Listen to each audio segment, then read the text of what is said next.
প্রিয় দর্শক, আমরা চলে আসলাম ইমান ভাইয়ের বাড়িতে। ইমান ভাইয়ের এই যে বোতলের বাড়ি তৈরি করার ডিজাইনটা দেখে নিন আপনারা। খুব সুন্দর চমৎকার একটা ডিজাইন বোতলের বাড়ি। বোতল দিয়ে বাড়ি করে সে শরীয়তপুরের একটি মুখ উজ্জ্বল করে দিল। এই যে বোতলের বাড়ির ভিতরে ঢুকতেছি আমরা এখন। এই যে ভিতর সাইডটা এখনো কমপ্লিট হয় নাই, দেখে নিন। খুব সুন্দর একটা ডিজাইন দিছে বোতলের বাড়ি।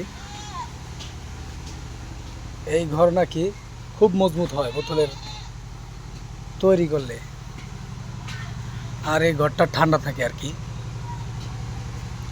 খুবই সুন্দর একটা চমৎকার একটা দৃশ্য।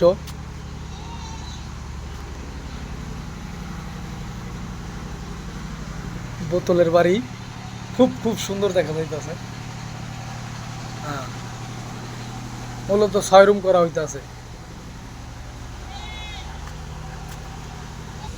এখানে আরেকটি রুম,